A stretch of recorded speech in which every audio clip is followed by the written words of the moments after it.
The morning sun cast long shadows across the quiet suburban neighborhood as Andre Johnson pulled into the driveway of his newly purchased property. After 15 years of hard work, saving every penny, and countless sacrifices, he had finally achieved his dream, owning a multi-unit residential building in one of the most sought-after neighborhoods in the city. The property wasn't just any investment. It was the same building where his grandmother had worked as a housekeeper for over 30 years. She had always told him stories about the beautiful architecture, the spacious units, and the serene garden in the back. When Andre heard the building was up for sale, he knew it was meant to be. Now, after months of negotiations, paperwork, and sleepless nights, it was officially his. Andre stepped out of his car, dressed in worn jeans and an old t-shirt. Today was inspection day. He wanted to personally check each unit before bringing in contractors for the renovations he had planned. The previous owner had let the property fall into disrepair over the years, but Andre saw its potential. With the right improvements, it could become the gem of the neighborhood again, just as his grandmother had described it. As he walked toward the building, he noticed a middle-aged woman with blonde hair cut in a sharp bob watching him from the window of Unit 2B. She was squinting at him with suspicion, her lips pressed into a thin line. Andre smiled politely and gave a small wave, but the woman quickly disappeared behind her curtain. Just being neighborly, Andre muttered to himself as he unlocked the main entrance. He made a mental note to introduce himself properly to all the tenants later. After all, they would be seeing a lot of changes in the coming months, and he wanted to ensure everyone felt informed and respected throughout the process. Inside, Andre was greeted by the familiar smell of old wood and the slight mustiness that came with buildings of this age. The entryway needed work, the mailboxes were dented, the floor tiles cracked, and the light fixtures outdated, but he could already envision how it would look after renovation. His grandmother would have been proud. Andre had just begun taking measurements of the hallway when he heard the click-clack of heels against the tile floor. He turned to find the woman from 2B marching toward him, her face flushed with what appeared to be anger. "Excuse me," she said, her voice sharp and commanding. "What exactly do you think you're doing here?" Andre straightened up and extended his hand. "Hello, I'm Andre Johnson. I was just taking some measurements for—" "I don't care what your name is," the woman interrupted, ignoring his outstretched hand. "You can't just wander in here and start poking around. This is private property." Andre took a deep breath, maintaining his composure. "Yes, I understand that. I'm actually the new—" "Listen," she cut him off again, pulling out her phone. "I'm a member of the tenant association, and we've had problems with people breaking in before. If you don't leave right now, I'm calling the police." Andre blinked in surprise. He had encountered prejudice before, but he hadn't expected it here, not on his first day as a property owner. He tried once more, speaking calmly and clearly. "Ma'am, there seems to be a misunderstanding. I'm not trespassing. I'm the new owner of this building. I completed the purchase last week." The woman let out a sharp laugh, her eyes narrowing. "Do you really expect me to believe that?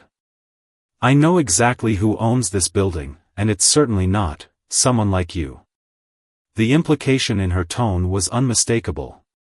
Andre felt a familiar weight settle in his chest, the weight of being judged based solely on the color of his skin.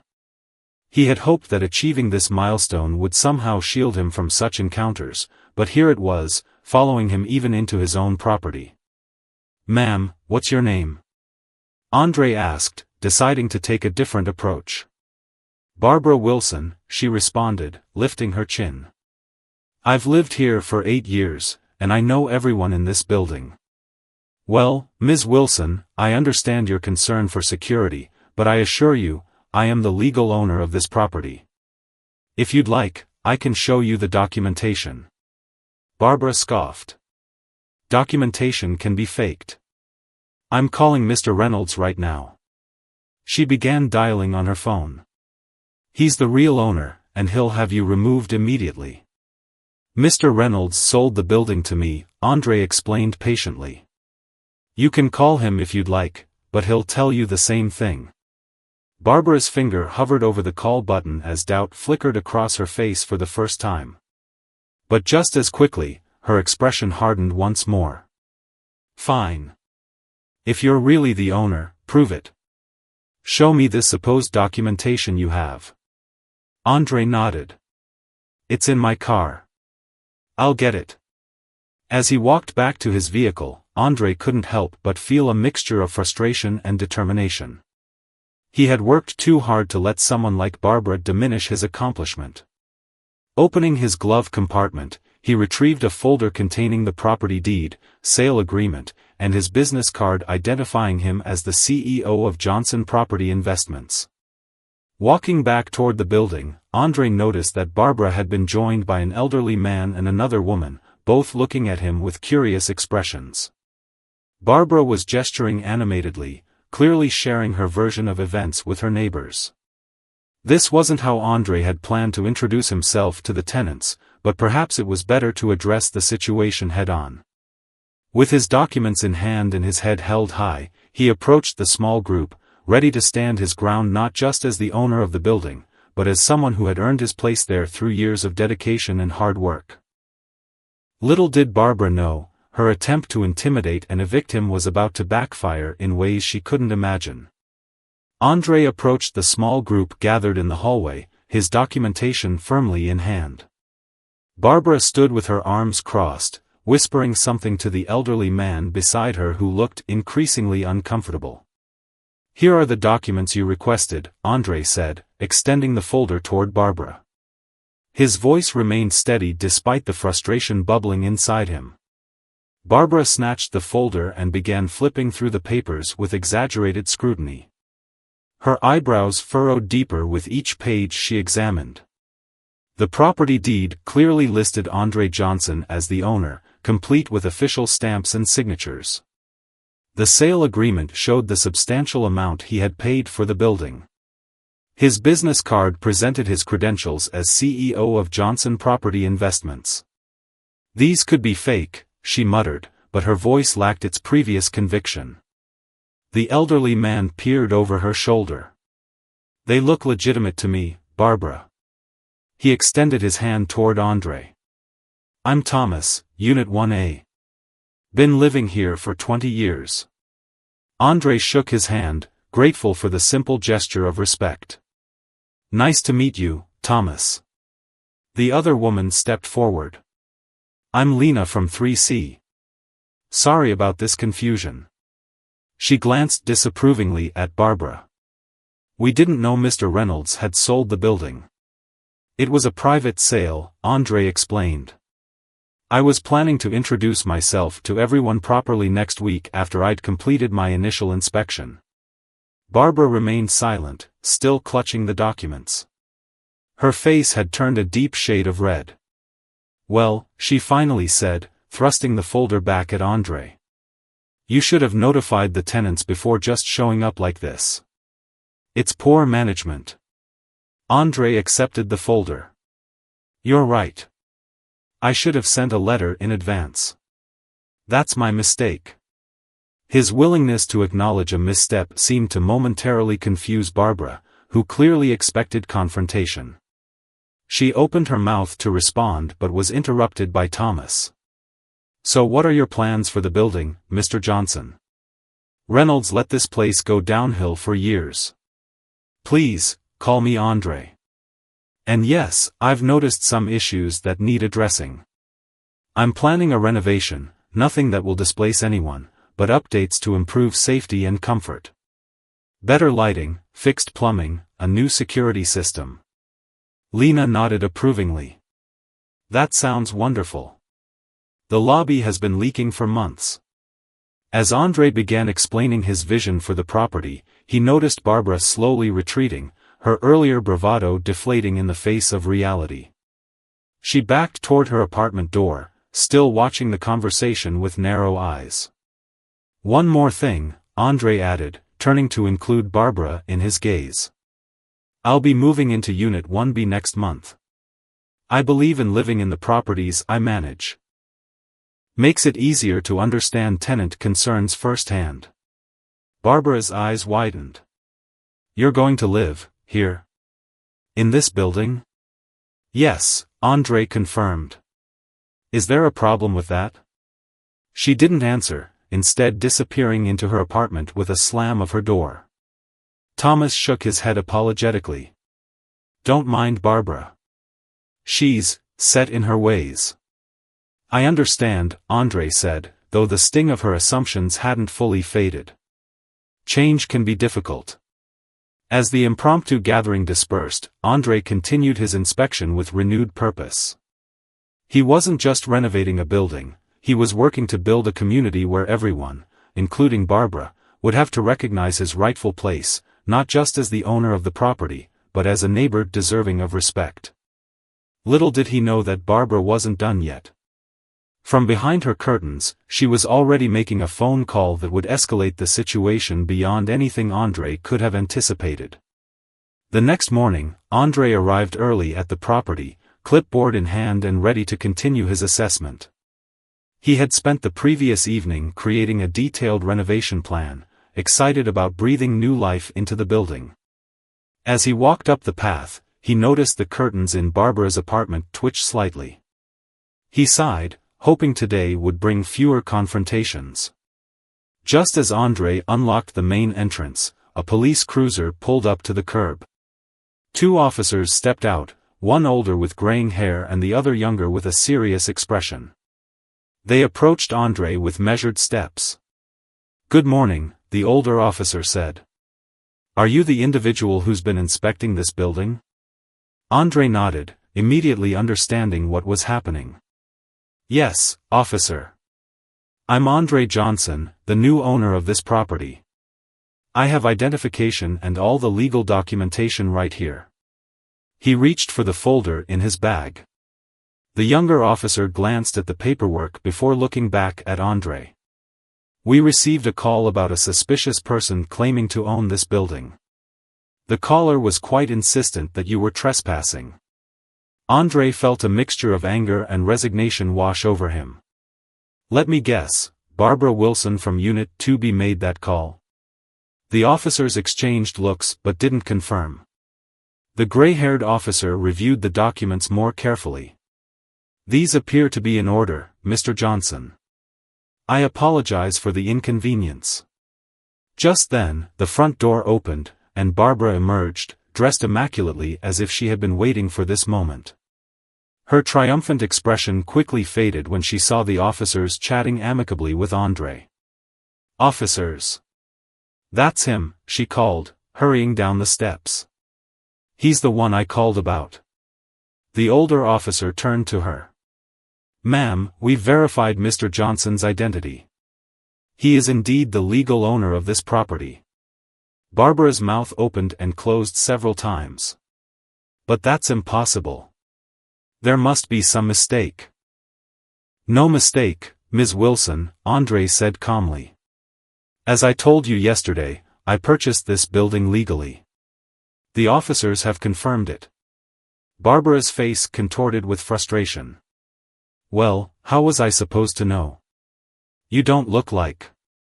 I mean, you weren't dressed like. Like what, Ms. Wilson? Andre asked, his voice quiet but firm. The younger officer cleared his throat. Ma'am, making false reports is a serious matter. In the future, please verify your concerns before contacting law enforcement. Barbara's face flushed a deep red. Other tenants had begun to gather in the doorway, watching the scene unfold. Thomas shook his head disapprovingly, while Lena covered her mouth in shock. I was just trying to protect our building, Barbara said defensively. Anyone would have done the same. Not everyone jumps to conclusions based on appearances, Andre replied. But since we're neighbors now, I hope we can move past this misunderstanding. The officers, satisfied that the situation was resolved, prepared to leave. The older one handed Andre a card. If you have any further issues, don't hesitate to call, Mr. Johnson. As the police drove away, Barbara stood awkwardly on the sidewalk, the weight of her actions hanging in the air. The other tenants whispered among themselves, some shooting disapproving glances in her direction. André turned to address the small gathering. "Since most of you are here, I might as well share my renovation plans now. I was thinking we could start with the lobby and then address individual unit concerns."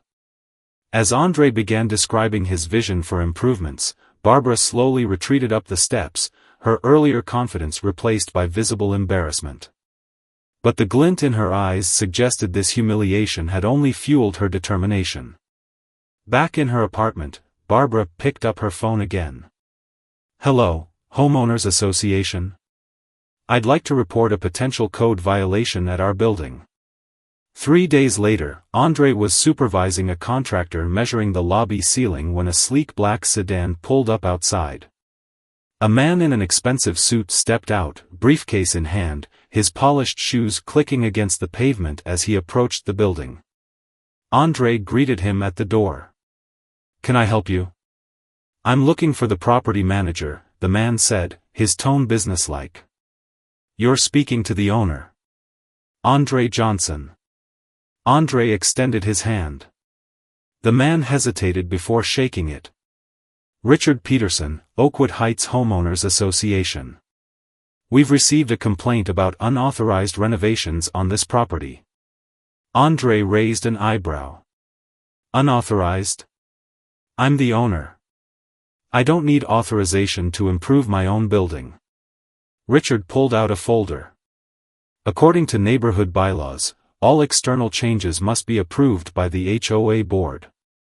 We have very specific aesthetic standards in this community." From the corner of his eye, André could see Barbara watching from her window, a small satisfied smile on her face. "I'm familiar with property law, Mr. Peterson," André said, keeping his voice level. "This building was constructed before your HOA existed, which means it's grandfathered in. Your bylaws only apply to new construction or if I were changing the building's footprint, which I'm not." Richard blinked, clearly not expecting such a knowledgeable response. "Well, we've also received complaints about increased foot traffic and noise. The only unusual activity has been the contractor you see right there," André pointed out. "And it's 2 p.m. on a Tuesday, well within acceptable hours for construction work." Nevertheless, Richard persisted, several residents have expressed concerns about the direction of these renovations. "Several?" André questioned. "Or just one? Ms. Wilson in 2B, perhaps?" Richard's uncomfortable shift in posture confirmed André's suspicion. "Mr. Peterson, I purchased this property to restore it to its former beauty while maintaining its historical character. I've already spoken with all tenants except Ms. Wilson about my plans, and they're supportive. Would you like to see the designs?" Without waiting for an answer, André pulled out his tablet and showed Richard the detailed renovation plans. The designs were tasteful, preserving the building's classic architecture while modernizing necessary elements. "These actually look quite professional," Richard admitted, scrolling through the images. "I've been in property development for 15 years, André explained. This isn't my first renovation." As they discussed the plans, Thomas emerged from his apartment and approached them. "André, I wanted to ask about the," he stopped, noticing Richard. "Oh, hello. Thomas, this is Mr. Peterson from the HOA. Apparently, there have been complaints about our renovation plans." Thomas frowned. "Complaints? Everyone I've talked to is thrilled about the improvements. The only person who might have an issue is," he glanced toward Barbara's window. Richard cleared his throat. "Well, the designs do seem to comply with our aesthetic guidelines. I suppose there's no violation after all." As Richard prepared to leave, Barbara emerged from the building, her timing too perfect to be coincidental. "Mr. Peterson. Did you address those serious concerns I mentioned?" Richard looked between Barbara and André, suddenly understanding the situation more clearly.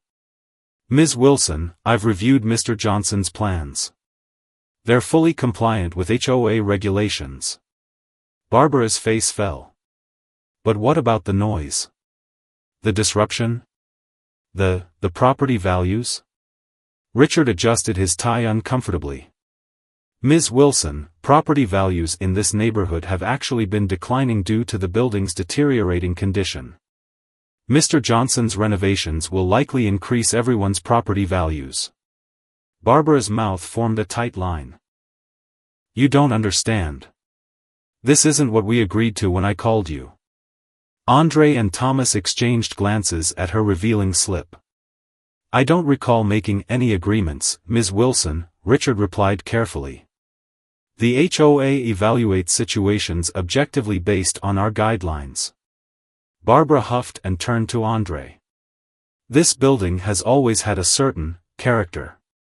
People like you always want to change everything. People like me? Andre asked quietly. The tension in the air thickened. Even Richard looked uncomfortable.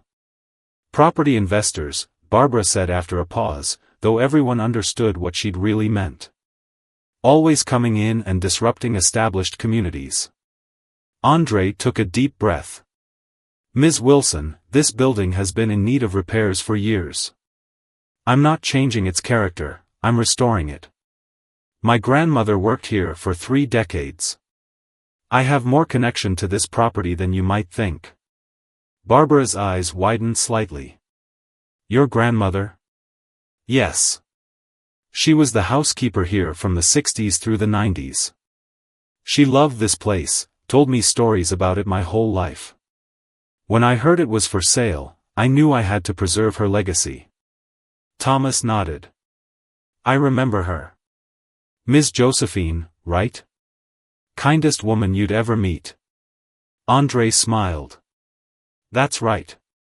For a moment, Barbara seemed thrown off balance by this personal connection. But she quickly recovered.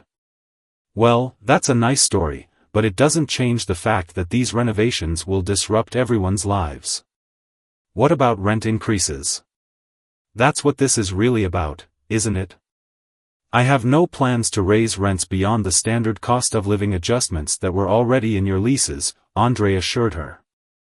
This investment is personal for me, not just financial. Richard closed his folder. Everything appears to be in order, Mr. Johnson. Your plans meet our guidelines. Good day to you all. He nodded professionally and walked back to his car. As Richard drove away, Lena and several other tenants emerged from their apartments, having clearly been listening to the conversation. Is it true? Lena asked Andre. About your grandmother? Andre nodded. She used to bring me here sometimes on weekends. I'd play in the garden while she worked. That's why you want the garden restored, Lena realized, glancing at the overgrown courtyard visible through the lobby windows. Barbara watched this exchange with narrowed eyes. The other tenants were warming to Andre, sharing their own memories of Josephine and offering suggestions for the renovation. She had lost this round, but her determined expression suggested she wasn't finished. That evening, as Andre left the building after a productive day of planning, he noticed Barbara on her phone again, speaking intensely with someone. When she saw him watching, she turned away abruptly. Walking to his car, Andre felt a mix of emotions. Progress with the building was going well, but dealing with Barbara was becoming increasingly draining. What he didn't know was that Barbara's next move would be her most desperate, and potentially damaging, yet. A week later, Andre arrived at the building to find an official-looking notice taped to the main entrance. He pulled it down and read it with growing disbelief. It was a letter from the city's building inspector, citing multiple code violations and demanding immediate compliance or face hefty fines. This doesn't make sense, Andre muttered. He had already commissioned a thorough inspection before purchasing the property. While there were issues that needed addressing, none were serious enough to warrant this kind of urgent notice. As he studied the document more carefully, Thomas approached from behind. Morning, Andre. What's that? Andre handed him the notice.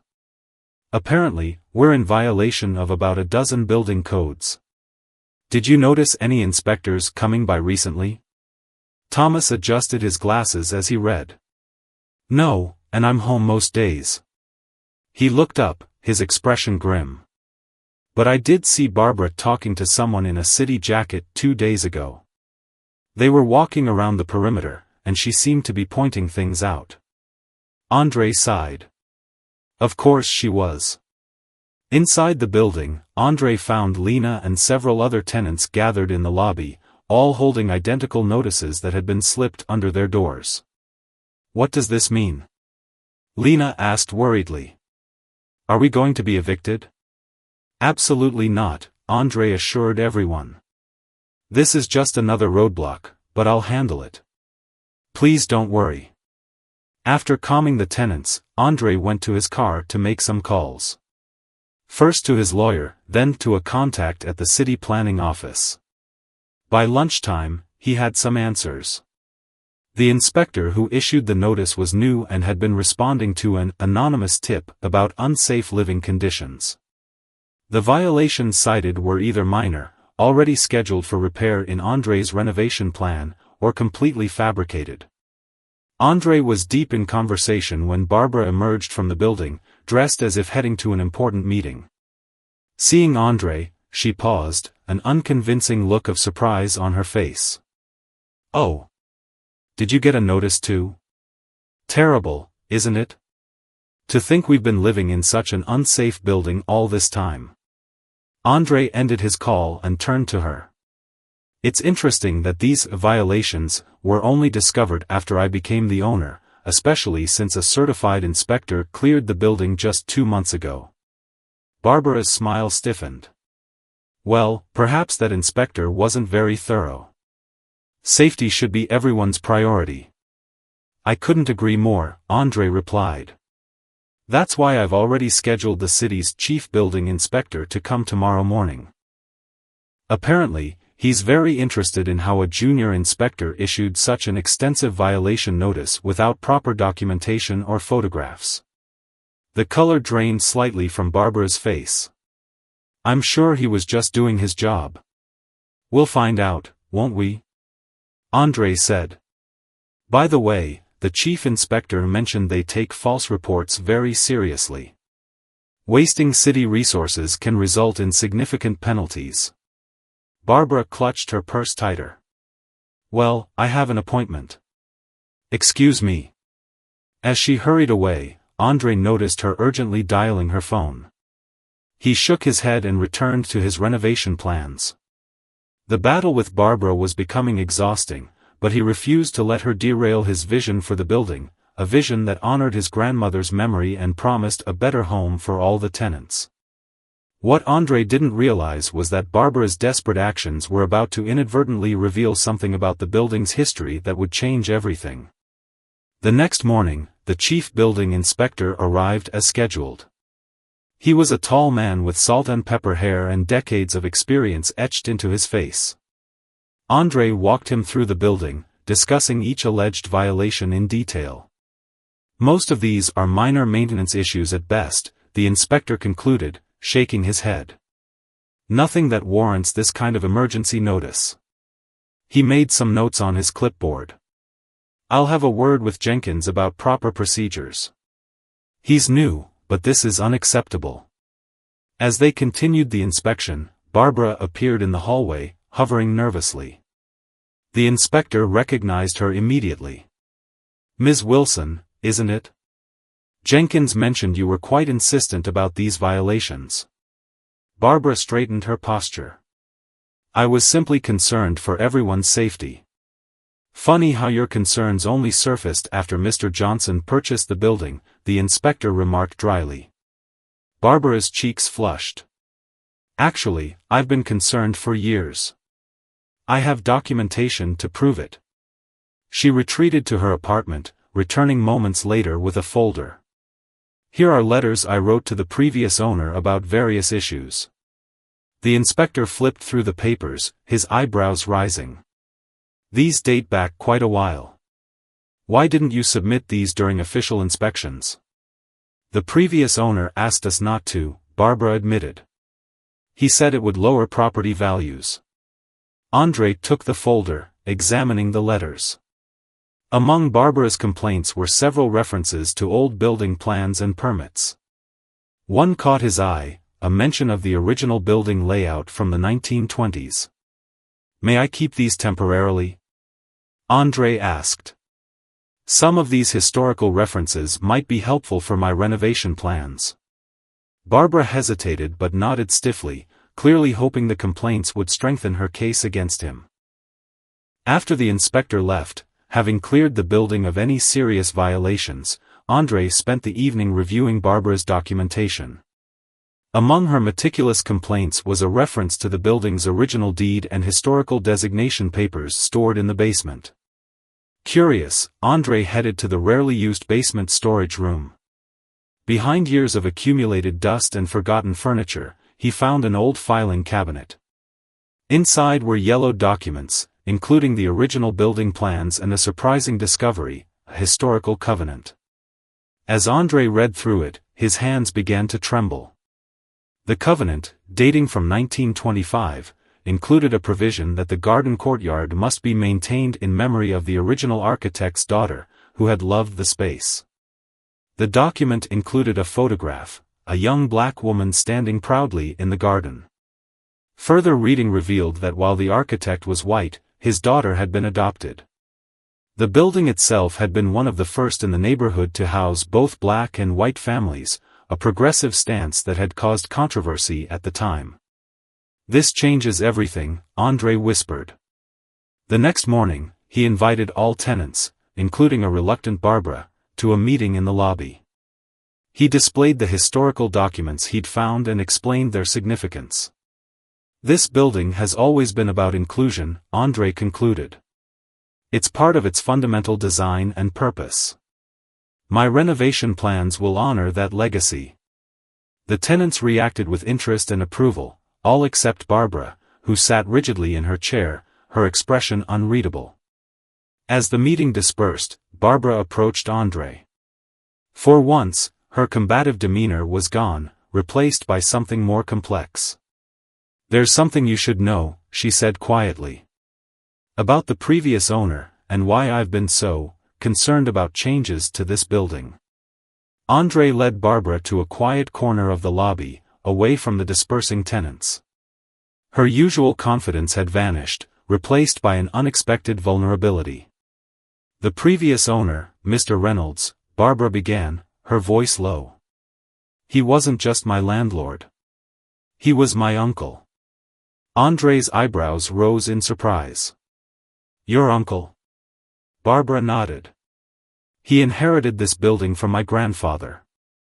It's been in our family for generations, passed down since the 1950s when they purchased it from the original owner's family."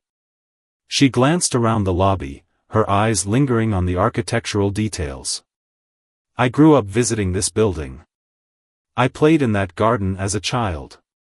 When I grew up, Uncle James gave me an apartment here at a reduced rent. I always assumed that someday, the building would pass to me." Understanding dawned on Andre. "So when I showed up as the new owner, I was shocked," Barbara admitted. "Uncle James never told me he was selling. I found out when I received the notice about new ownership, just like everyone else." Her voice cracked slightly. 30 years of family history, gone without even a conversation. Andre leaned against the wall, processing this revelation. "I'm sorry you found out that way. That must have been difficult." Barbara's eyes glistened with unshed tears. "I called him, furious. He said he needed the money for his retirement and medical bills. Said he'd been trying to tell me for months, but I never listened." She laughed bitterly. "He's probably right. I can be stubborn." "That explains a lot," Andre said. "But not everything." Barbara looked down at her hands. "I know my behavior has been inexcusable. When I saw you, I jumped to conclusions. Ugly ones." She took a deep breath. "The truth is, I was angry and heard about losing my family connection to this place, and I took it out on you. I used prejudice as a weapon because I was desperate to find a way to invalidate your ownership." "That's pretty honest," Andre acknowledged, his expression serious. "After seeing those historical documents, the irony isn't lost on me," Barbara continued. "A building created for inclusion, and here I am, behaving exactly like the people who once opposed its very existence." A heavy silence fell between them. Finally, Andre spoke. "I can't pretend what you did wasn't hurtful. It was. But I appreciate your honesty now." Barbara nodded, accepting his response. "What happens next?" "With the renovations, I mean." "They continue as planned," Andre said firmly. "But I've been thinking about incorporating a historical display in the lobby, documenting the building's significance. Maybe your family's role in maintaining it could be part of that story." Something shifted in Barbara's expression, a flicker of relief, perhaps, or gratitude that her family's connection wouldn't be entirely erased. "I'd like that," she said quietly. "And I have some old photographs that might help." As they parted ways, Andre felt cautiously optimistic. Barbara's revelation didn't excuse her actions, but it offered context, and possibly a path forward. What neither of them knew was that the building's history was about to come full circle in a way that would surprise everyone, especially Barbara. 3 months later, the building's renovation was complete. The lobby gleamed with restored hardwood floors and updated lighting.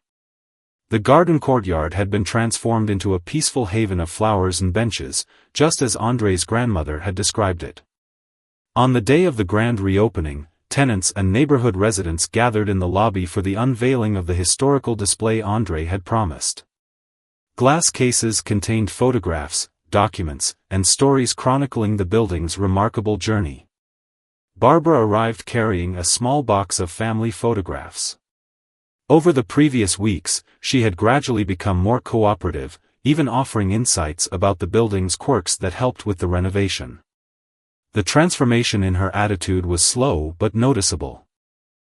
As Andre prepared to address the crowd, an elderly gentleman entered using a walker, assisted by a middle-aged woman. Andre's face lit up with recognition. "Everyone, this is Mr. Reynolds, the previous owner," he announced. "And my grandmother's former employer." Barbara looked stunned as her uncle approached. They hadn't spoken since their heated phone call months earlier. Andre continued, "What many of you don't know is that when I approached Mr. Reynolds about buying this building, he recognized my name immediately. He remembered my grandmother, Josephine, and her stories about me playing in the garden as a child." Mr. Reynolds nodded, his eyes twinkling. "When Andre told me his plans to restore the building while honoring its history, I knew it was the right decision. More right than he realized." He gestured toward the historical display. "The original architect's adopted daughter, the one in that old photograph? She was my wife's great-aunt. And Josephine's grandmother." A murmur ran through the crowd as the connection became clear. "Which means," Andre said, looking directly at Barbara, "that in a roundabout way, we're all connected to this building's legacy. Your family preserved it for decades. My family helped maintain it. And now we're bringing its history full circle." Barbara's expression softened as the weight of this revelation sank in. She approached her uncle, hesitantly at first, then embraced him. As the celebration continued, Andre stood in the center of the lobby, his lobby, surrounded by the community that now accepted him not just as the owner, but as part of the building's living history. The garden courtyard, visible through the French doors, bloomed with new life, much like the connections being forged within these walls. A building created for inclusion had, after nearly a century, found its way back to its original purpose. And Barbara, standing beside her uncle, finally understood what it truly meant to belong.